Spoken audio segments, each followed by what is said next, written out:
You can head up. Okay, all right, here we go. Let's go, guys.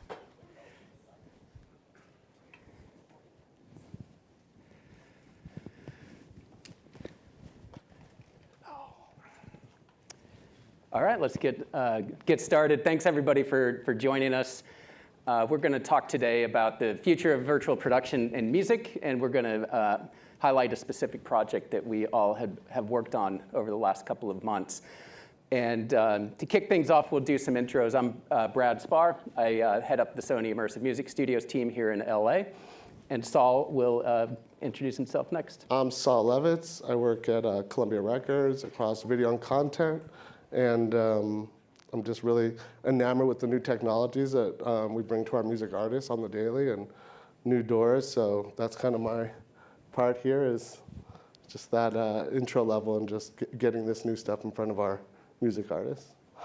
Passing to you, Anastasia. I am Anastasia Delmark. I'm a film director, and I'm really into storytelling and changing the humankind 0.1% at a time. Nice. My name is Tobias. I'm the head of software and technology at Innovation Studios, where I make sure things work for the production like this. And during the actual production, I was the virtual production supervisor, making sure Anastasia got everything she wanted. I'm Iram Uygur. I'm the technical artist at Sony Innovation Studios.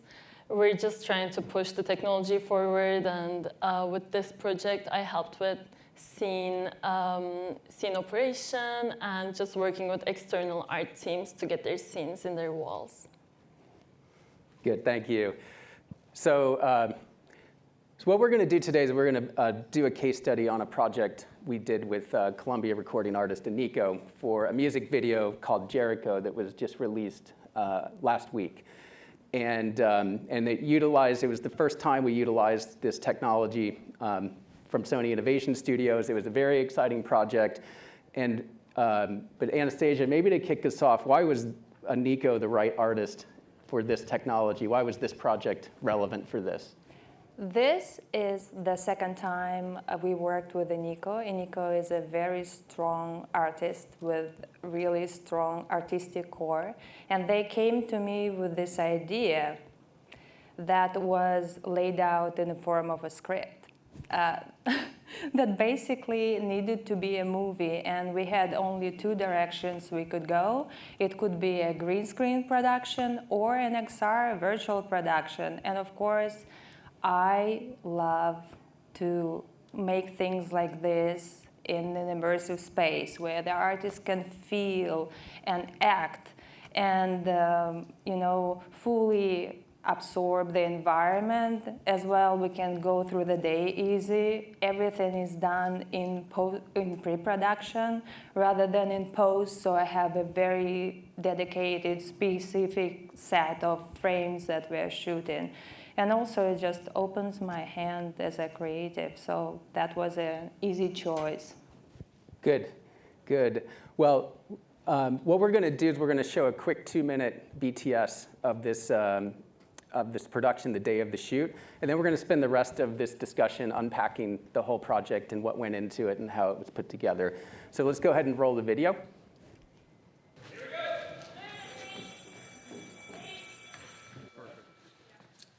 Let's do it. Okay, clearing up. Okay, one more puff of haze and we're going to run it. Yes. Okay, rolling. And ready. Action. Play back.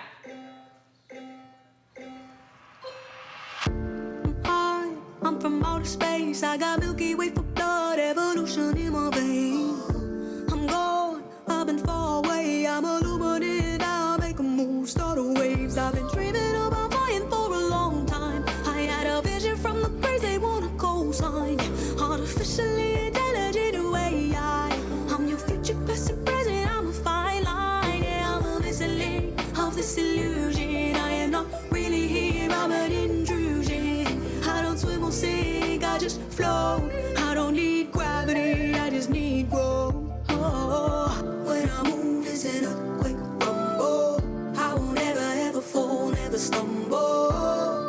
And I don't need to be humble. Break down walls like Jericho crumble. I could go higher.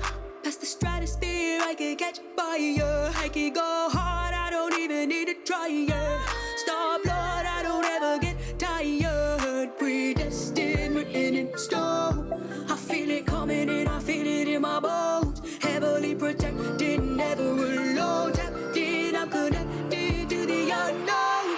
Oh, Jericho, Jericho, walls come down. Jericho, Jericho, walls come down. Walls come down like Jericho. Walls come down like Jericho.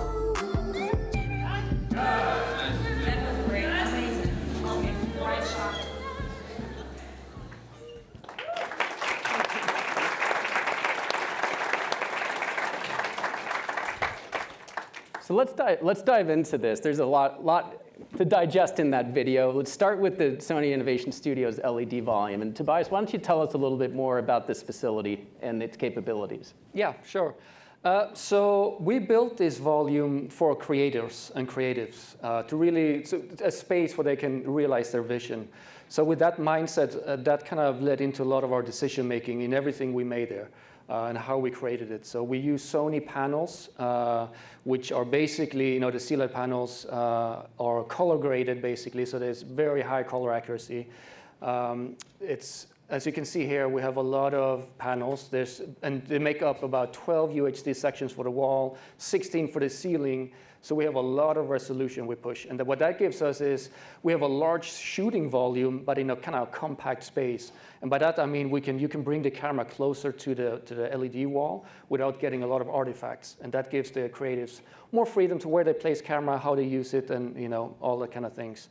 And the other unique feature we have is that we use the same quality panels in the ceiling and the wall. It's 1.5 pixel pitch, meaning it's very high resolution. And what that gives us as well is that you can utilize the ceiling by shooting against it, not just as a lighting and kind of reflection device, but you can actually use it as you would in a more kind of a traditional shoot, as it were. And this is all to enable the creatives like yourself to get your vision going. Good. All right. Thanks, Tobias. Well, let's talk a little bit about the creative vision. And for the next number of slides, we're going to cycle through some of the artwork that was created for the virtual environments that you see in the video. And you'll see some of the screen grabs of the 3D concept and then how that translated into the video itself. And but Anastasia, why don't you start us off with, you mentioned Aniko came with the script and sort of this movie idea. So what was the vision? What was describe this image that we're looking at here as a start? So the whole video is a fiction story about a character who is born and who is looking for their second part, their darker side to unite, to collide, and to create their true self that not only affects themselves, but their whole environment around them. And basically, this is a classic story about merging yin and yang and bringing the unity together, and only after that, feeling yourself as your true self. And the whole story happens in this dystopian world. I'm an architect in my past life, my previous career, and that helped me to collect the right references and merge it kind of with Hong Kong vibes at the same time, Fifth Element, and brutalist architecture that comes from the kind of the Eastern Soviet Union times. Also, you can see like the cobwebs of the roads and intricate patterns of the highways that helps bring it all together. So the whole thing happens in this world. And one of the things on this video is we're building these virtual environments. Your ability to creative direct and sort of change this look and have that creative freedom and flexibility. Can you talk a little bit about that as well? It was amazing to work in pre-production with the Sony Innovation Studios and Sony Music Immersive Studio teams, because we were able to previs so precisely and make iterations of each set many times until I saw the image and I felt, wow, I'm in there. I'm in there, and I only could imagine what it would feel to be on set and see the final visuals that would come out. And that feels so great. And you can also place your characters in the shots, go very precise, and be super prepared for the day. That's great. And cycling through a couple of other environments here, and being able to, when you think about building a set like that practically, it can get cost prohibitive or time prohibitive very quickly, and to be able to go into a combination of Maya and Unreal Engine and build a set like this quickly is really necessary for a music video project. And Saul, maybe you can talk a little bit when you see this, and then you see kind of the how it looked in the video. When you think about all the projects you work on day in and day out, so many videos that Columbia does, where does your mind go when you see these types of opportunities relative to sort of the way that you would normally shoot on, say, a physical set? I think it's just an amazing tool to have, and also to just get in front of directors and our artists. Like Anastasia said, and Nico had, and this is not this is a recurring theme with the artists in terms of the world building that they want to do. Like that image you show of the city, all these places seem like they're within that world. So we're kind of looking at this stuff almost as world building first, and text and stories. And this is kind of like the iteration of it, almost like a graphic novel or an animation. We're able to say, oh my God, this idea could be $2 billion, or it could be in your hands and easily adaptable using this engine and using the stage and being able to integrate live action. It just kind of opens that up. And I think it also lends itself to expansion and just ideas of what is around that corner. You can come back and revisit that, So I think it's really world building, and the artists, because they're coming from so much more, and their music is so visual, and they're influenced by gaming and they're influenced by animation, it's already part of the repertoire, and they're coming up with ideas for videos that are not ideas for videos, they're ideas for the world that the video lives in. So it's kind of I don't know, it's just such an amazing thing to have that I think it's an offering to our artists to be able to actually engage in this in a real level, whereas a few years ago it'd be how do I have the conversation? This is way too much to do. I don't want to have that conversation. I don't want to break the dream, But there is a door here now that we can take that some people, maybe whatever their impression is of the format may have had, but I think it's just kind of opening up. So that's what we're trying to do, is empower with all this stuff. Yeah, and Anastasia, maybe talk a little bit when being able to take the artist to places they wouldn't otherwise be able to go.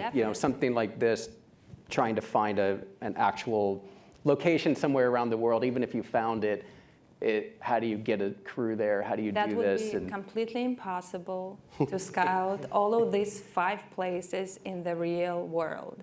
I feel if you go in the realm of imagining the new world, this is the way to go, because your cards are all in your hands. But you need to know what you're doing. You need to answer questions precisely, because the Unreal Engine artists will ask you, what do you want? And you have to answer with details, with really intricate parts of this equation to put it all together and be able to put the story that actually works on screen. That is something to think about when you go into virtual production. But also it opens the world to you that you can create. And what is that back and forth when you're looking at an image like this and you're iterating, you're providing some reference imagery, the artist is interpreting that, they're giving you this, they're modifying this, you're providing feedback. What's that dynamic? How's that go? It's definitely a dance. Yeah. between the two entities and the time that we have to play and work together to bring it all. We usually would go on Zoom calls and share a screen and discuss every single detail that comes together. Should we bring the walls in? Does it look too much like Hong Kong or like Italy? Or let's add these brutally structures that came from the first white scene and marry the worlds together. And that conversation we had every single time, and there were multiple of those in the 5 weeks of pre-production that we had to achieve this result. And maybe talk about this particular scene in the context of the overall storytelling of the video. That scene is a very cool scene that connects the artist of the light to the artist of the darkness, and two characters, and this is the journey of the good guys to fight the bad guys. It happens in the canals of this dystopian universe, and on set we didn't have this huge pool of water there, no body of water except the tiny kiddie pool that the character had to interact with, so we would achieve the immersive feeling. Because when you shoot in virtual production, you need to make sure that your artist interacts with the environment. Otherwise, you won't be able to sell this idea. And there is an intro shot of the moon in this scene where Tobias had to move the whole moon here and there until we got the perfect shot with our DP, Josh Hill, and shoot it directly in it to create an illusion. That was great. Yeah, this was a cool scene because you're seeing a reflection off the LED volume, and Tobias, maybe talk a little bit about the way that light and the way that when you obviously we have this little pool of water here, but that particular shot that you're achieving in real time. Yeah. That's one of the beauties with a LED virtual production like this, is that we can have a moon scene all day, every day, so that we're not limited to time of day or location and these kind of things. But also we then have the freedom, like you were saying, we can move the moon wherever we want in the scene or in the virtual scene, so that it matches the actual practical setup and the shots that we want. And really, so how this came about is like Anastasia said, we had a tiny little kiddie pool with some water in it, and then there was a matter of moving the virtual scene so that the moon would line up with the reflection that Anastasia was after. Yeah, it's great. And this is the last scene of the video, and also a lot of action in this scene too. So how many performers did you end up? We'll talk about this more in the shoot day, but where you had a scene with quite a few performers and handheld cameras and things. Yeah. Mm-hmm.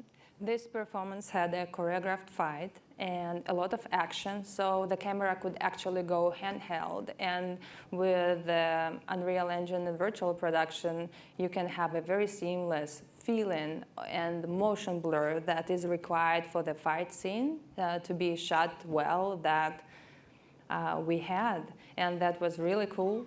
As well as just having a super wide shot of the environment. I think the stage allowed us to do that because of the amount of the square feet this way and this way.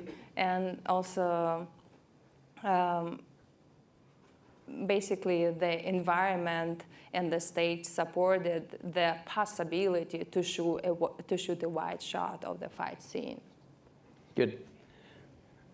And here's a shot from the video we'll see in a little bit too. Should also note a lot of the people that worked on the video are here in the audience.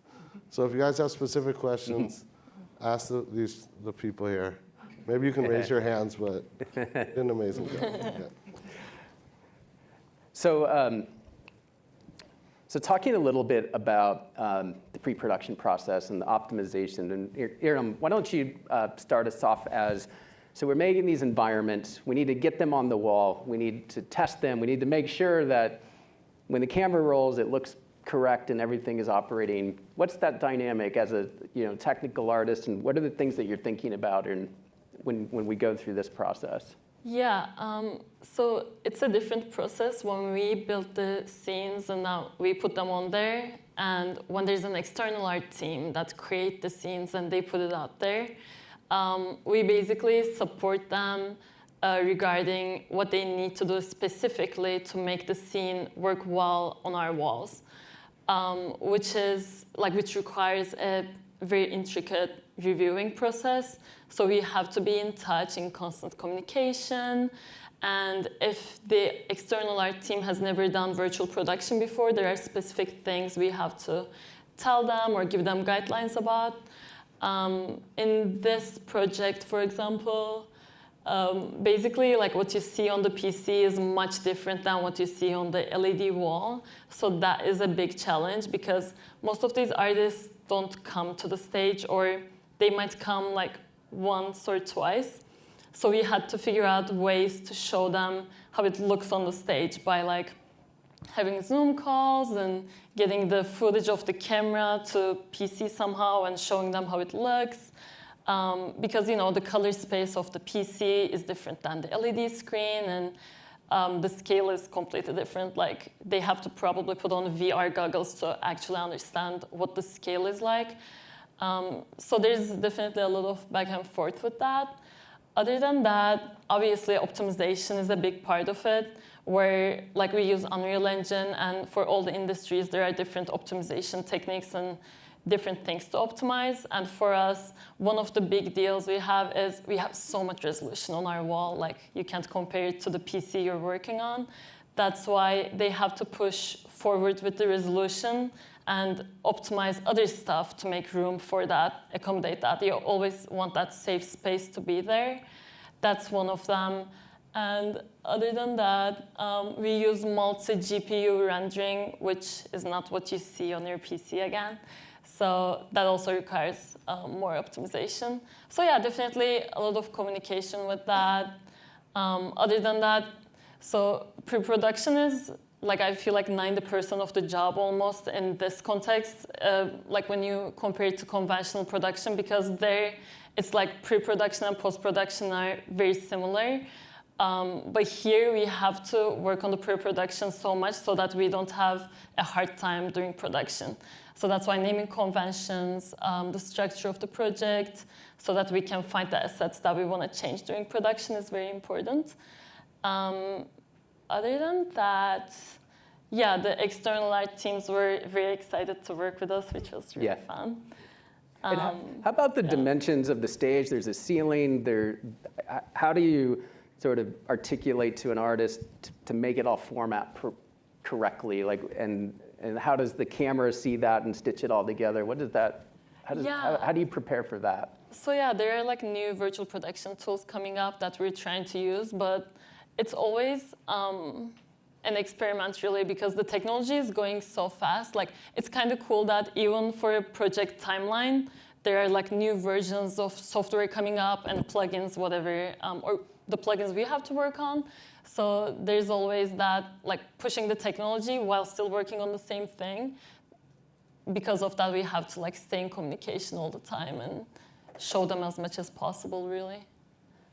Yeah, it's great. Tobias, when you see the camera hit the wall and the ceiling, how does it know to put it together so that it looks correct on the actual video? It's just pure magic, basically. Just magic? Just yes. magic.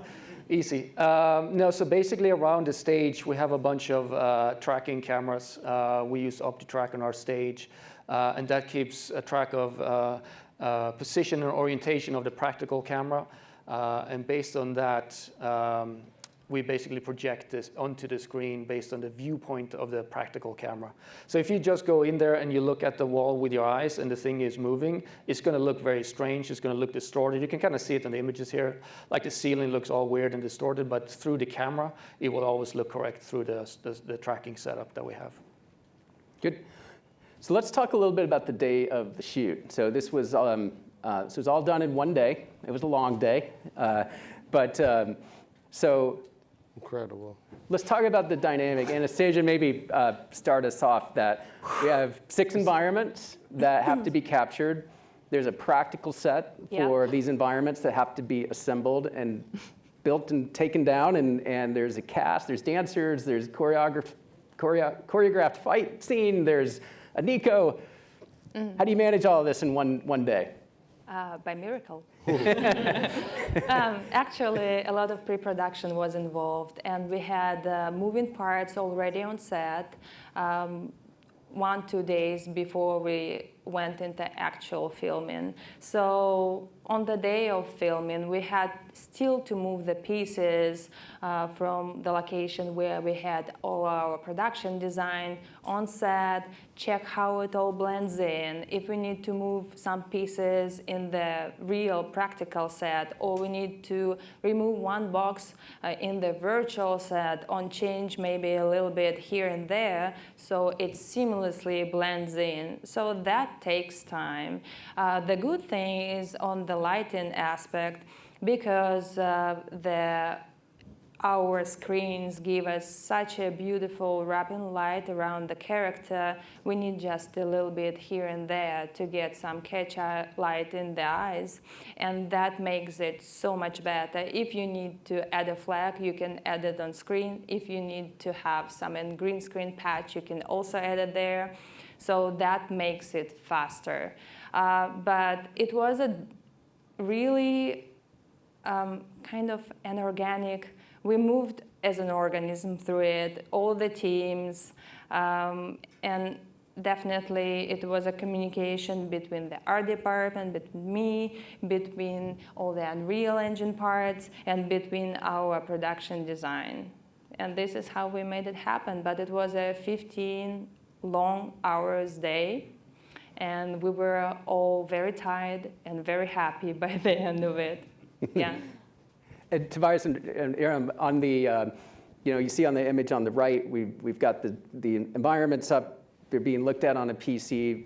A lot of headsets, a lot of communication happening between everybody. What are you guys talking about? What's actually the communication dynamic between all of these people that you see in the pictures here?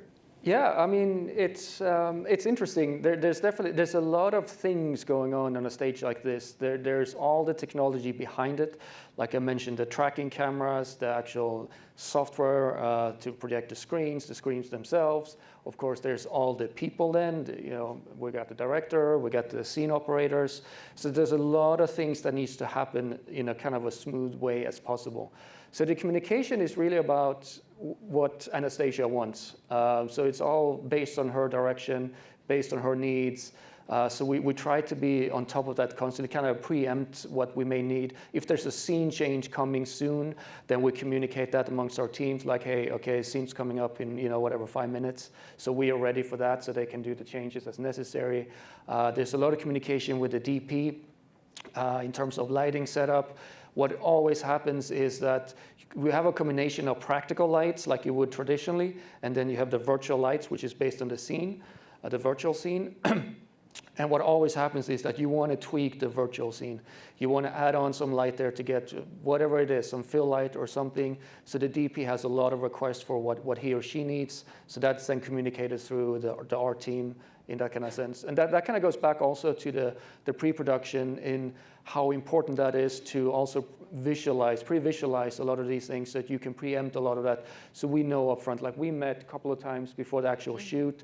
We know what scene's going to come. We know roughly what lighting, what lens is going to be there. So we're prepped throughout the whole thing. So we know most of the changes that are coming, but there's always a little curveball. And Iram, maybe you can talk about some of the real-time changes that needs to happen. Yeah, since we have this big sound stage, it's really hard to hear what's going on. That's why we have to have the little earplugs. And like basically we can change the lighting in real time, we can change the movements. And obviously like we can't pre-visualize everything with all the actors and props in it. That's why there's always that day of shoot dynamic where we have to work through that. And yeah, obviously asking about lunch is one of the communication parts. Yeah, that's exciting always. But yeah. You, Your guys' team exceeded my expectations. I couldn't wish for better professionals on set, definitely. Thank you. Yeah, I mean, to that point, one thing I witnessed, which is kind of in the weeds of it all, but like the Unreal team kind of rescuing some of the physical production where, you know, this stage is immense and it's very inspiring to bring an artist there just to kind of wrap their head around the environment. Like you said, it affects the performance, but it's a lot of ground to cover when you're building a physical ground. And so, you know, you're kind of building the ground for the area that you want to shoot, but you're in there and you're like, oh my God, I have so much room to move. I want to move this way. But you ran out of sand or you ran out of whatever. So the immersive team's like, actually, we can like, in real time, kind of copy what that gradient is on the ground and just extend it. So it's not something you got to fix in post. And it's not something you got to worry about getting the right thing. But that was pretty cool. In addition to kind of like being able to have the power of the sun, the earth and the stars, like being able to really like kind of pick each other up was like really rad. And that speaks to like the flow you guys had going into it, so. Yeah, it's definitely when you have a practical set blending into an LED wall and making that look believable and being able to be quick and make changes to the actual scene on the LED wall in real time can happen. You know, those types of things can happen on ideally that they don't happen because you've prepared for them, but if they do, that's why we have people there on the, you know, on the box that are able to make those changes in real time. And you had mentioned earlier about the moon, and you know, during the shoot, you identify, there's a shot you wanted. How did you get that shot? What was that communication like? Walk us through that story. It was a communication between my DP, then Tobias, Iram, and we all were like wizards there trying to get this perfect angle for the camera on this anamorphic lens that is usually like longer in what it captures directly in the center of the pool. Plus, the water couldn't be moving, so we needed all to be super still. Nobody could step on stage because it would move the water. And then, on the count of 3, 3, 2, 1, the paddle goes through it. That was supposed to be the paddle that Eniko moves. Yeah, it took some orchestration, and we succeeded. Yeah. Iconic shot. Yeah, definitely. And then as far as just to wrap up on the day of the shoot with Eniko and the cast, and you know, how did they respond to being surrounded by this big LED wall, and how helpful was that for them to understand what they wanted to do? They were amazed. They were in awe, and that helped a lot because when people are excited to be on set, when they're excited to feel and to act in the environment, and they feel like they're contributing not only to the specific performance, but to the culture right now, that makes a big difference. And that helped a lot. And this is our second virtual production with Eniko, with the artist, and they felt a huge difference in the shift from the first project to the second one, because the first one was a tiny virtual production stage, and we moved to like a Mandalorian size of things for this music video, and they were like, oh my God. Yeah, so they were on the moon for that. Yeah.